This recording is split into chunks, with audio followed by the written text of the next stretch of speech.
Alright guys, today we're going to pull the valve from a autococker just to show you guys how to pull the inner tube of a autococker out.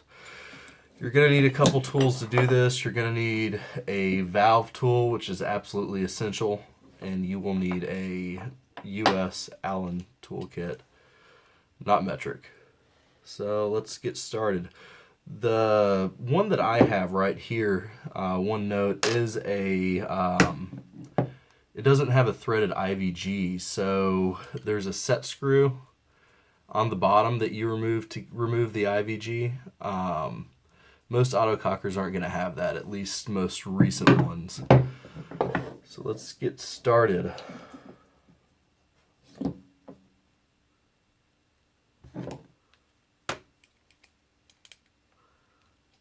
So the first thing is selecting the right Allen wrench, too big, and getting the trigger frame off, right?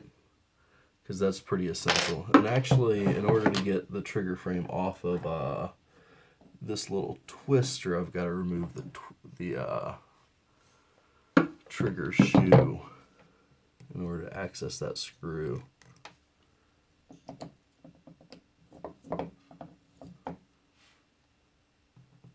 The reason I'm making this video today is actually because I'm going to switch the springs on my valve. I'm running AKA what's it called? An AKA valve. And I'm running it with what I think were red Madman springs, which are just way too stiff for it. I'm going around 280 psi, which isn't terrible, but it's really at the upper end of the operating threshold of these AKA valves, but it could definitely be lower, especially based on feedback that I've gotten from others that are running the same setup. A lot of times, in order to good thing that's wood. In order to be able to access things, you will have to dissect these markers a little bit more than you would probably like to.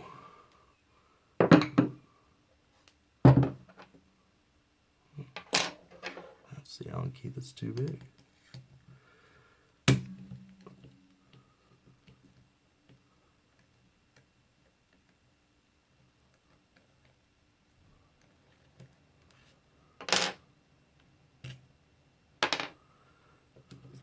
Okay, so note, when I took this frame off right here, I didn't have to mess with the three-way or its adjustment at all. You really, if you're in tune, I really wouldn't recommend taking that arm off. I would just kind of push it out of the way while you're working on it and hope that you don't have to tinker with it later to get it back running again. The first component that I'm going to remove on this is going to be, well, the bolt, the cocking rod,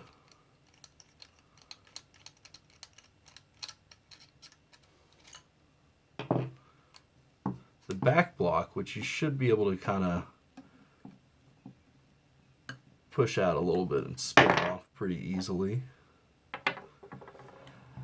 And now I'm ready to go at the valve. So I've got this. The first thing that I'm going to remove to get the actual valve out is this set screw right here. That holds the valve in place and keeps it from spinning. So we remove that. On this particular model, I mentioned before that the IVG is held in by the beaver tail screw. I'm going to hold the back, undo that screw, let the beaver tail out, let the cocking rod out. Shoot, I'm way too cluttered over here. Got a red Nelson base spring in there, which, as I mentioned, I thought was a little bit too high for it. Right now what I like to do is to thread the cocking rod back in, and I do this so that I can get a hold of the hammer and kind of control where it is, and you'll see why in a second. You take your Allen wrench,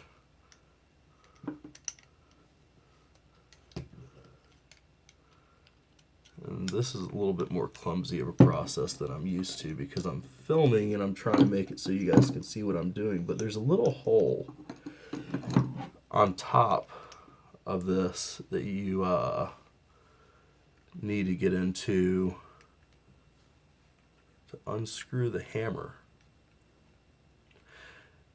And remember, when you are unscrewing a hammer, there's going to be a possibility that you're going to have to reset the throughway, because I'm going to go ahead and bet that it's not likely that you're going to get the depth exactly like you had it before, so you really might need to adjust the throughway in that at the end of the process in order to make it run smooth again.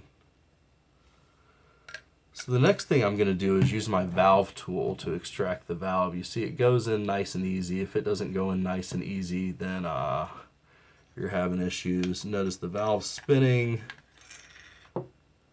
I got the locking nut out, and there's the valve. And actually I was running a little bit lighter of a spring than I thought in there. I thought that might be the case because my kit was missing that spring.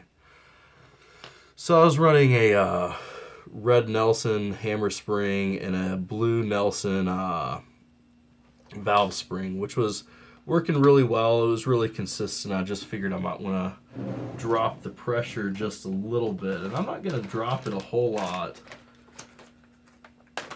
I've got a Madman spring kit here, and I am going to drop the pressure just a little bit, maybe down to about 250 psi by respringing it.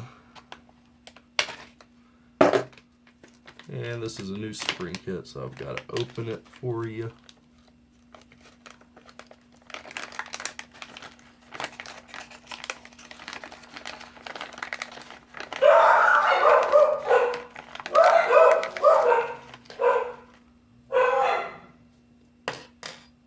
Sorry about the dogs. It's their hobby, barking. So, as I had a red Nelson and a blue Nelson in before, I'm going to go with a level down on the setup I had because I liked how it was balanced. It was just running a little bit too high of a pressure. So I'm going to run a blue Nelson now, which is a step down on the hammer valve, or on the hammer spring, and I'm going to run a green Nelson, which is a step down on the valve spring. So what I'm going to do is, you'll notice on this AKA tornado valve that the O-ring kind of doesn't sit completely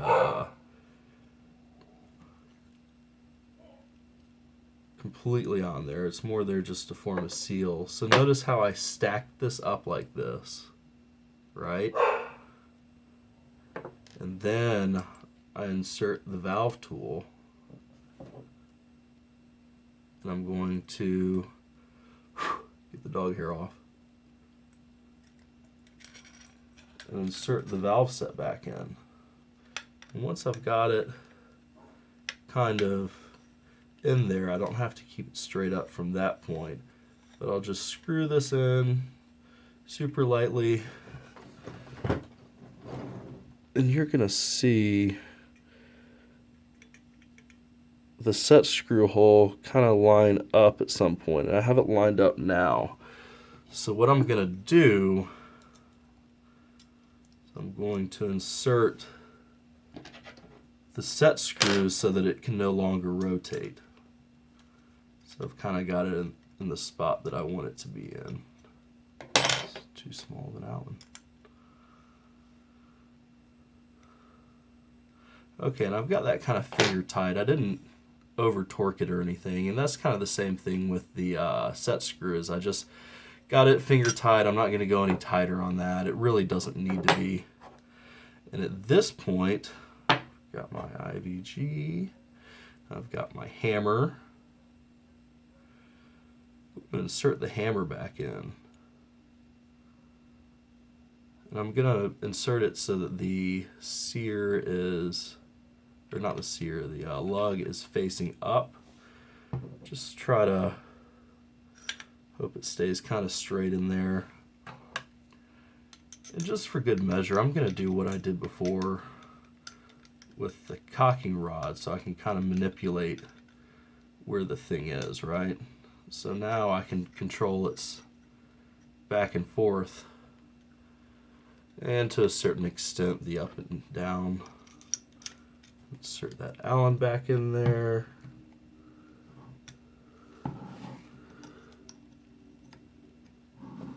You'll have to excuse if this part isn't extremely visible to you. It's kind of hard to get it just right.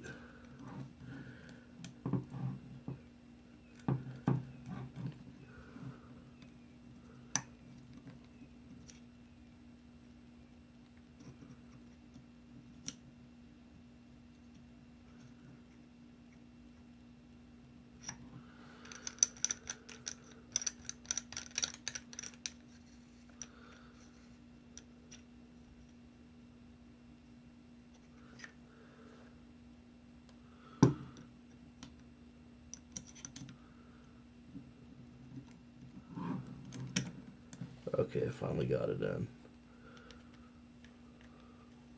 So I can now start twisting the hammer down into the body. And you are going to need to reset the hammer at the end of this process. You want it kind of going off in the middle of your trigger pull. But for now, it needs to be so that it won't back out of the gun. So now I'm going to reinsert my threadless IVG. If you had a threaded IVG, right now is when you would thread that in with the spring, of course. So as I said earlier, I'm using a blue spring, well, yeah, a blue spring and a green hammer valve spring. I'm going to line that hole up.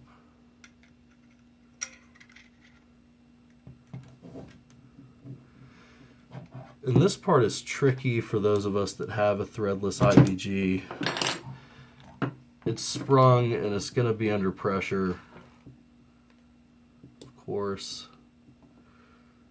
So it just takes a little bit of effort to get it right.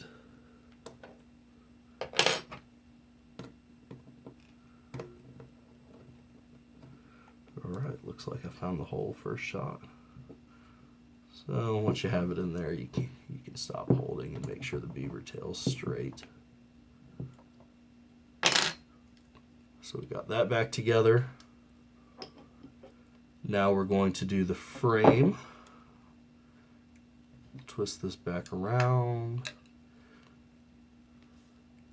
Insert it into the hole, line up the frame.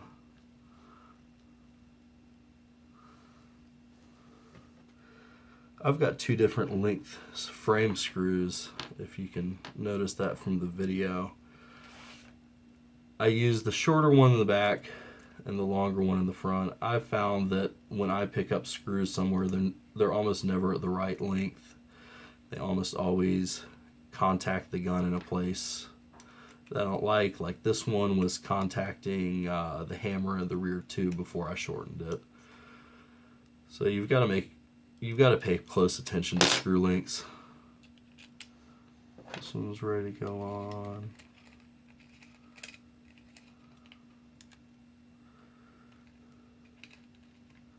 As soon as I get it straight.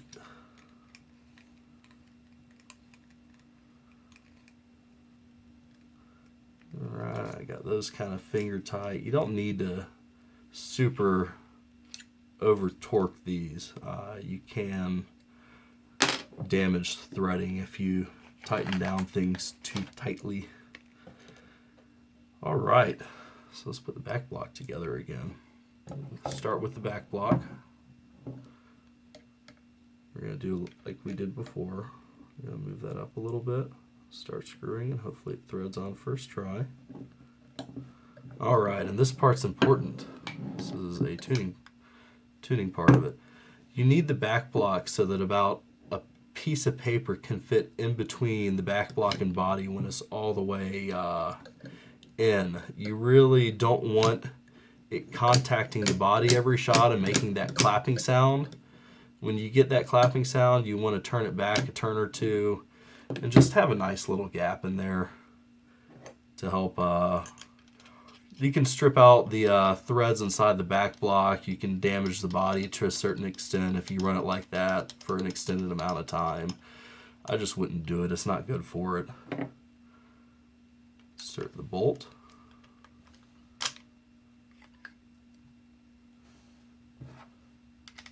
Bolt pin.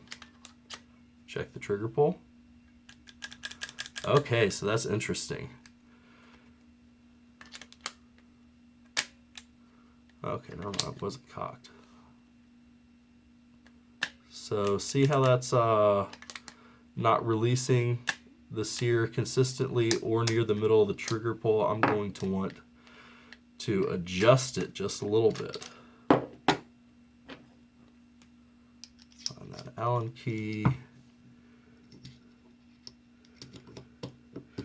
So since it's already too far back in the trigger pull, I'm going to bring the sear up a little, or bring the cocking lug up a little bit.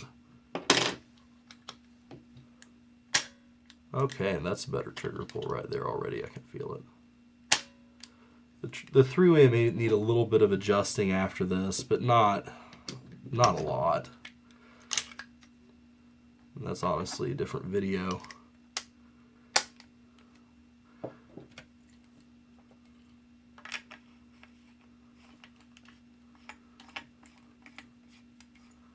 So it looks like we got everything back together again, which is good. Got that almost lined up right.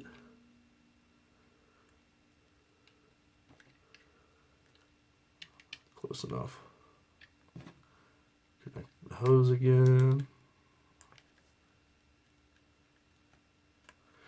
And that's a quick video on the disassembly of the lower internals of an autococker. Hope you guys enjoyed it, and I hope it helped some of you out a little bit that have never done it before.